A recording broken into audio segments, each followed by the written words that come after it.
Alright, we out here 5:40 in the morning, about to head to Chiang Mai railway station and catch the train to Bangkok, 13-hour train ride. So see you guys there.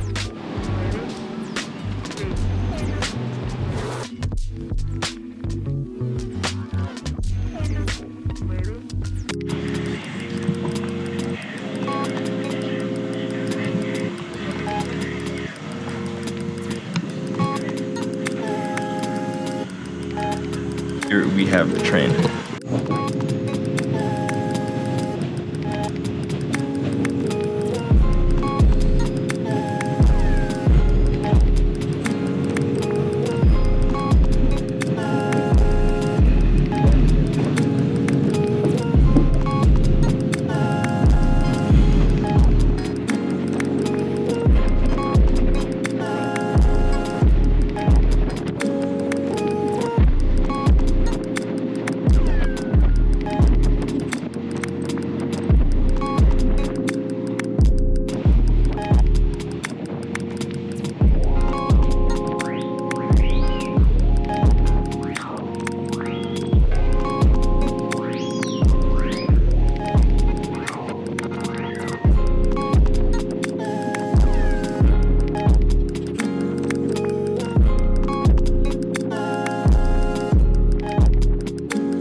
You guys see, we finally arrived in Bangkok, man. After like 15-hour train ride.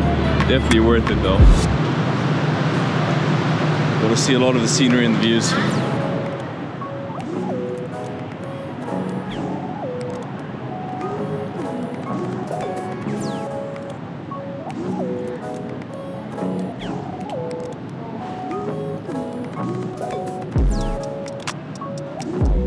The train ride was definitely worth it. If you're a budget traveler, it's definitely a cheaper alternative and option than taking a flight, because when I went to Chiang Mai from Bangkok, I flew there. It took only like an hour or something, and then when I came on the way back, I took the train ride, which was like supposed to be 13 hours something, but then like I said, we had 2 delays, but it ended up being like a 15-hour train ride, which was not too bad, to be honest, because as you guys saw, the seats were like 2 benches facing each other, and for the majority of the train ride, it was just me and one army dude sitting opposite of each other. So we each took like one side and we had enough leg room.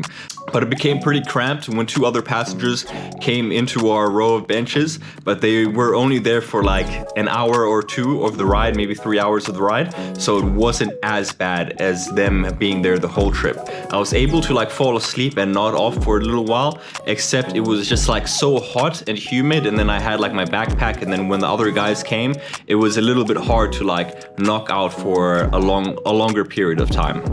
So that's why I would highly suggest probably getting the sleeper train as opposed to the morning train or the day train, because sitting down for 13 hours or 15 hours can get tiresome, can get a little bit boring. But I had my laptop, I had my books, I had my GoPro, so I was able to do some filming. You can also walk up and down the train carts, and the cool thing is that they have like in between the train carts, they have like the side doors open, so you kind of like hang on the side and look outside of the train in between the carts. The website you guys can use to book train rides from Bangkok to Chiang Mai or from Chiang Mai to Bangkok. This is what I was going to use, except they didn't have the trains for the very next day, which I wanted to use. So when I was in Chiang Mai, I just went to the train station in person, and I believe I paid around somewhere between 230 to 270 baht for the ticket. I think it was 270 baht. So as you guys see over here, and the train that I took was a morning train, and it arrived in Bangkok in the evening. If you guys are thinking about taking a train ride, I would highly suggest you guys take the overnight train. That way you guys can just sleep on the ride, and then you're just like awake for a certain part of it. We're leaving at 6 in the morning, and then arriving around 8-9 p.m. is kind of late. The train ride was supposed to take 13 hours, but we had 2 delays along the way, so I ended up spending spending more than 15 hours on the train, which was kind of hectic, but it was definitely worth the experience for this one time. Taking overnight trains if the journey is that long again, because there's no proper air conditioning on the train. It was just like a ceiling fan that was going up and down, and that was like rotating. The weather was a little bit smoky outside, so the views weren't the best that they could be, but it was definitely worth the trip this time. And like I said, it was 15 hours. I got to see a lot of Thailand, and I'm definitely going to probably visit some of the cities that we passed through at some point. I just need to really plan it out what time of year I want to visit and when the weather is better and when the air quality is better. It is slightly better because the northern parts of Thailand are truly majestic. There's so much nature, greenery, and there's so much scenery and so many things to do and see. But I want to have the best experience possible, so I'll have to look into traveling to the northern Thailand and like Chiang Mai as well, and the other cities that I want to visit, like maybe the Isan region, when the air quality has gotten slightly better. I highly recommend you guys do travel by train if you're in Thailand or Southeast Asia or wherever you are in the world, because it's one of the best ways to see the countryside and see the current country you're in that you might not necessarily get the views from if you're flying.